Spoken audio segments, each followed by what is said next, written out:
So I go in there and I give him a real sharp salute, and he's holding Lazar's W-2 in his hand, and he said, "Sergeant, I don't know where you got this W-2, but if I ever see you cross my threshold ever again, you'll be the most sorriest son of a bitch NCO of the United States military. Do you understand me, Sergeant?" I said, "Yes, sir." Welcome back to Third Phase of Moon. Blake Cousins here. We got a special report for you today.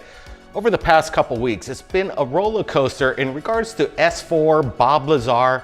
Has he been privy to the information that we all speculate today? Well, today I have a special guest who knows Bob Lazar personally.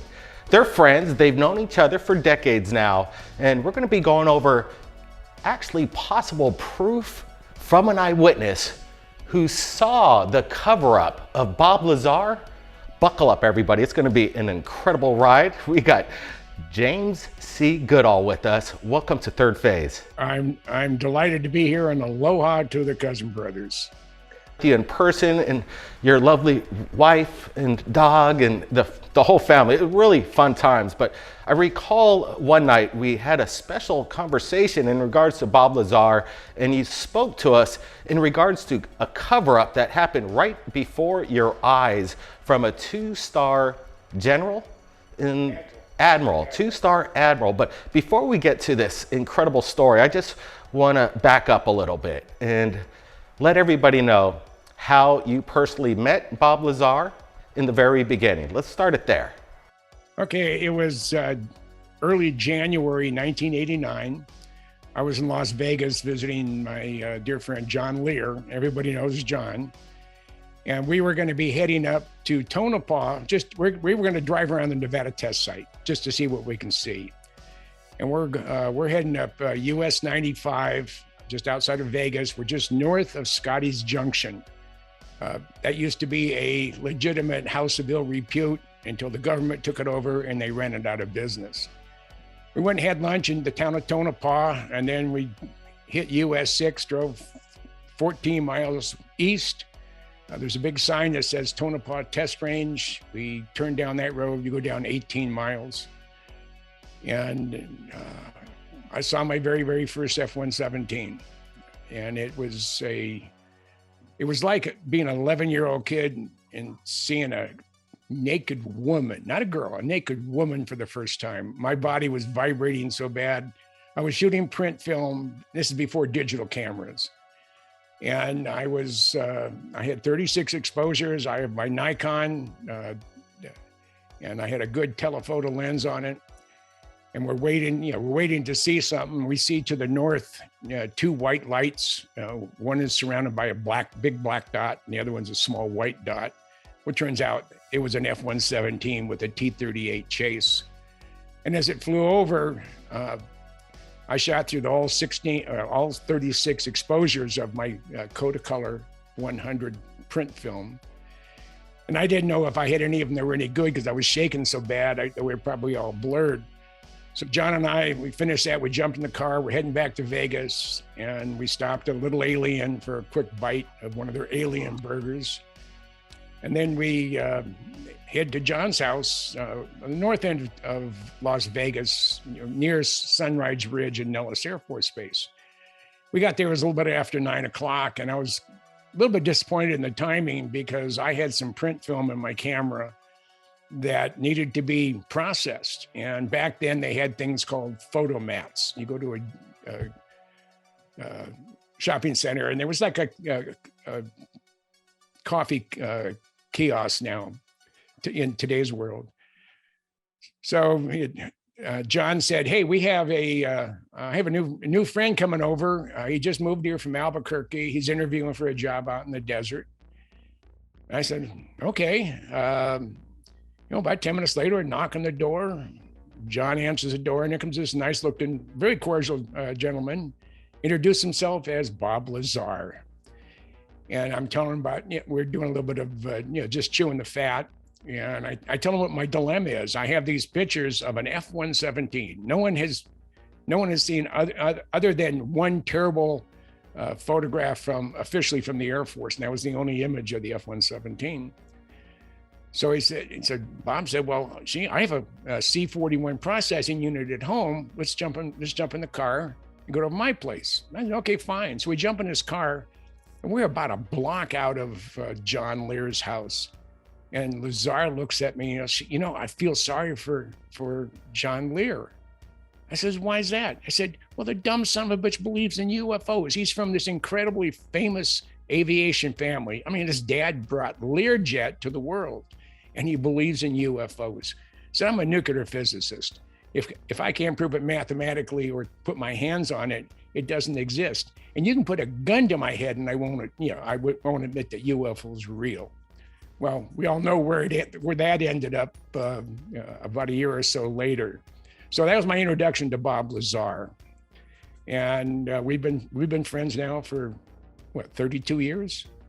Absolutely, yeah. You still continue to speak to him, and and this is great because there's been a lot of talk about Bob Lazar this past couple weeks due to this S4 location that was pinned by a U.S. government pin, official government pin, calling it the S4 research facility. And then once we posted that information on Third Phase of Moon, 24 hours later, it just disappeared. And we put out a challenge to people. They thought it was, easy to put their own pin placement for the world to see. And it's basically nobody has done it so far. There is no pin named Third Phase of Moon base, which we put out a challenge, which is kind of interesting. And people thought they could do it themselves and you all could go search it randomly and see that pin, but nobody's been able to do it. So I just wanted to say the topic of Bob Lazar, they're like, it's what he said or it's not what he said, and everybody's speculating, and the speculation is huge and rampant. We were just bringing the facts that the pin was there and it's gone. But we also are bringing facts that you obviously are a friend of Bob Lazar, and this is a fact. So let's get to a little bit more about Bob Lazar's character. Some people are bringing up that how could you trust the guy that basically was convicted of running a brothel? What's your thoughts on that? Well, brothels were legal. He wasn't breaking any law. I mean, they wanted to make him look bad. That's how the government destroys people that are saying things that he doesn't agree with. I mean, they went way out of his way, and they even ordered him to come up to Indian Springs, which is now Creech Air Force Base. And he met with 2 agents, and they pulled a gun on him. They put a gun to his head and threatened him. And I think that's when he decided he was going to go public, because that just scared the daylights out of him. Has he ever spoken to you in detail off the record or anything? I don't know. Does he say, well, you can't ever tell anybody what I'm about to tell you, but has he ever mentioned anything about S4? Like what did he tell you about the location? Or he would land at Area 51, and then they would take a bus. You want to say hi to Miss Scarlett? Scarlett? Scarlett's the greatest. Sit down. You have to go outside. No, go outside. 1 second. I gotta let her get her out of the office. Okay, just a second. Yep. So he took a bus out to the S4, approximately 50 miles or so from Area 51. Some people are saying, have you seen the maps that I showed you recently via Google Earth of the previously tagged government pin known as S4 facility? What do you think of that? Maybe it was a disinformation campaign or something, or just they wanted to whet your appetite and then pull it away once some eagle eyes found it. So they have, Google, unfortunately, works very closely with the federal government in denying the public access to our country. I mean, it may be a military operation, it may be a classified military facility, but as a taxpayer, the facility itself can't be classified. It's on the earth. It's there. It's there. We'll just have to wait for the next government screw up. Absolutely. There's some kind of screw up or mess up or some kind of game going on, but it was a government pin, and that's incredible that it was removed the day after we put it up. So let's get to another cover up. Again, going back to Bob Lazar, you were telling us in regards to this basic conversation with a two-star admiral about Bob Lazar, and you witnessed in front of your eyes basically a cover-up. Let's get to that, because people really are going to find this story interesting, because in my opinion it's the first I've ever heard of it. So I was at the Pentagon. I was there for Desert Shield and Desert Storm, and I had Bob Lazar's W-2 with me in my back pocket. Everywhere I went was Bob Lazar's W-2, just in case I needed it. And I had some downtime, so I'm looking for the location that paid Bob Lazar. It was a Department of the Navy, and it wasn't a department that I had ever seen before, and it wasn't listed in the Pentagon directory. So I got the closest thing to it. It was in the Pentagon, and I'm in uniform at the time. I'm an E6 Tech Sergeant, United States Air Force. And I had head over to this office, like it was an open door. It wasn't a restricted area, and there was a young Lieutenant JG sitting behind the desk. And I go up to him and said, "Sir, can you tell me where this Navy department is located?" And I hand him Bob Lazar's W-2. He goes down, he looks at it. He says, "Excuse me just for a minute." He gets up, didn't say a word other than said, "Excuse me for a minute," gets up, goes into the Two Star's office. Then there, maybe 20 seconds, 30 seconds. He comes out and he said, "The Admiral will see you now." Now, those of you who are familiar with the military, are familiar with the Navy in particularly, Marine Corps is even worse, but the Navy, a two-star admiral is not going to talk to an Air Force enlisted puke unless unless the admiral's life was in jeopardy. I mean, that's just doesn't happen. So I go in there and I give him a real sharp salute, and he's holding Lazar's W-2 in his hand, and he said, "Sergeant, I don't know where you got this W-2, but if I ever see you cross my threshold ever again, you'll be the most sorriest son of a bitch NCO United States military. Do you understand me, Sergeant?" I said, "Yes, sir." And with that, he takes Bob's W-2, puts it in the shredder, and he says, "You're dismissed." I gave him a salute, did an about face, and walked out of his office. I mean, if Bob was a fraud, the admiral, first of all, I would not have had access to a two-star admiral. And second of all, he wouldn't have chewed my ass out and destroyed the W-2 right in front of my face if Bob Lazar was a fake. So that just one more of the dozens of items out there that's accessible by a lot of us that proves that Bob is who he says he is. And I am delighted that I'm still friends with him. I hope to see him this spring. I was going to try to make it, but I'm going to do it this year. I'm going to go up there as soon as I know there's no more snow in that part of the country. I'm not going to say what state he lives in, because he doesn't live where he used to live. But he invited me and he said, "Joy and I would love to have you here for a couple of days." So when I do that, you'll be the first to know. The cousin brothers, that is. Appreciate that. Oh yeah. It's crazy though. What you're telling the world right now is that a two-star admiral brought you into the office because he realized you was bringing up the Bob Lazar story, and he had evidence linking him to this W-2. And that, to me, people are going to say, well, this guy's just making up a story. And if anybody says that about Jim Goodall, he doesn't make up stories. This guy's, what you're hearing right now is amazing stuff. And this is a guy on the front line in the Pentagon and bringing the information to us, to the world, about covering up the Bob Lazar story, and the demeanor by this two-star admiral means a lot too. Why he became so angry. He was furious.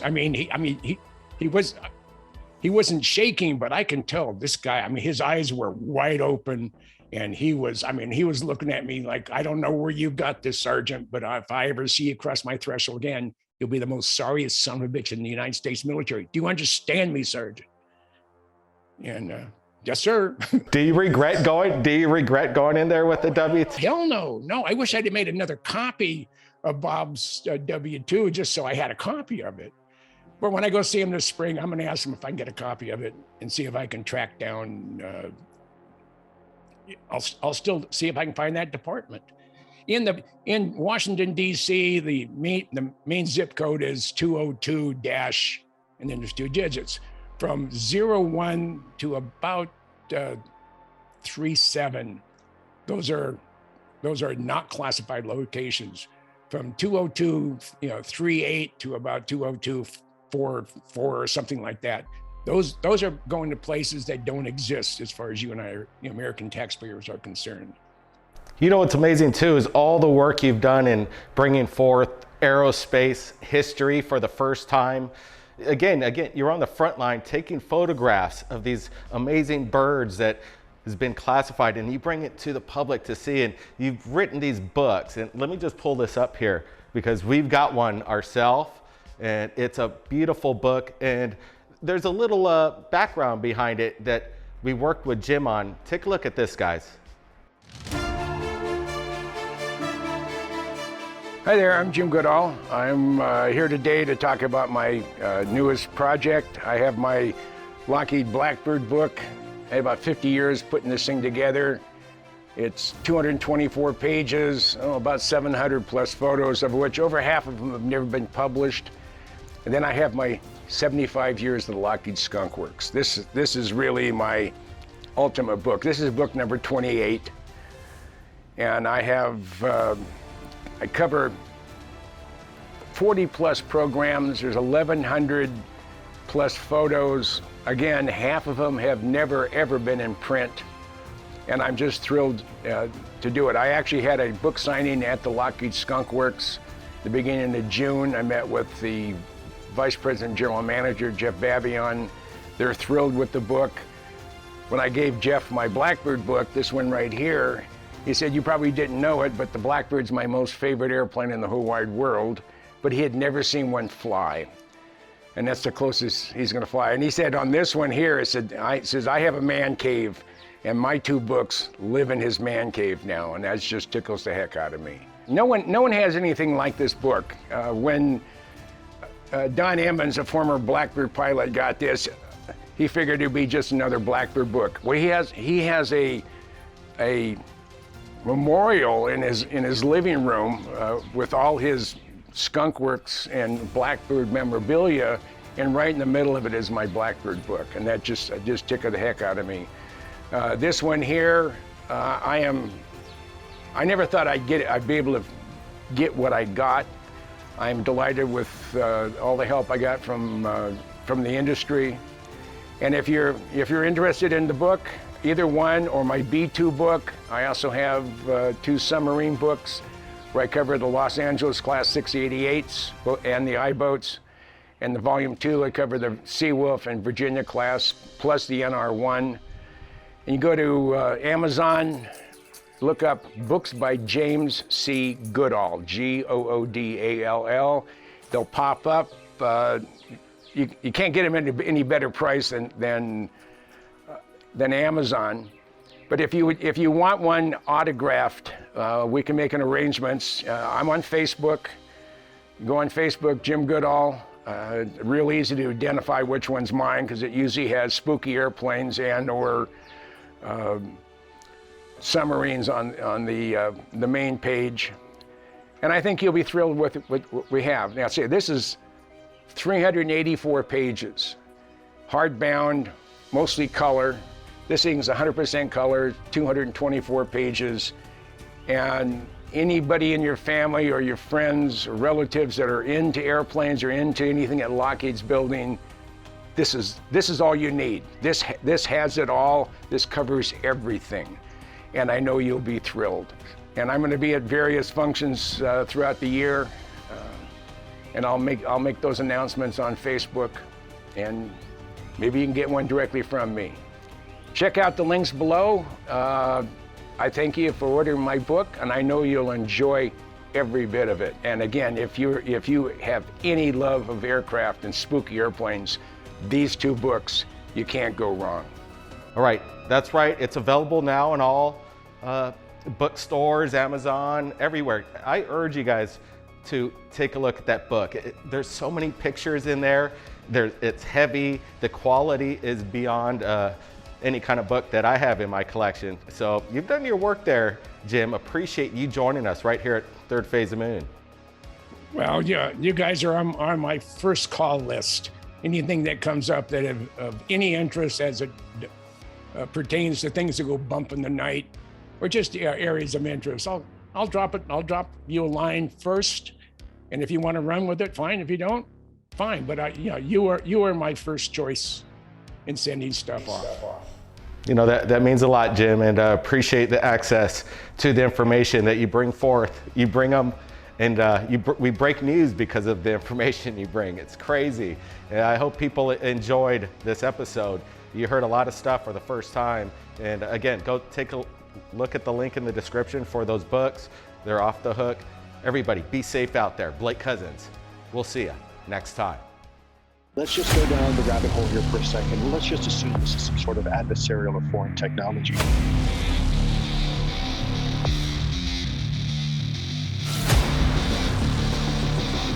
Most of the more than 120 incidents over the past 2 decades are not from the U.S. military or other advanced U.S. government technology.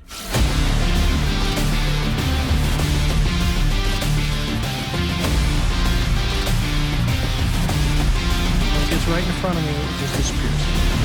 Disappears. Like gone. To be clear, he's referring to this giant object as a tic tac, as he said it was shaped like one.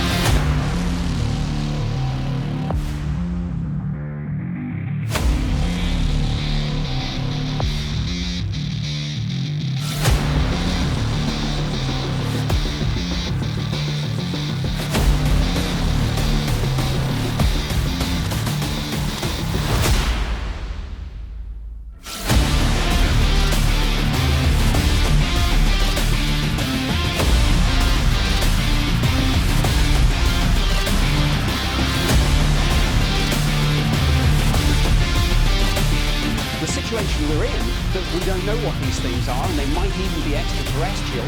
That's worse.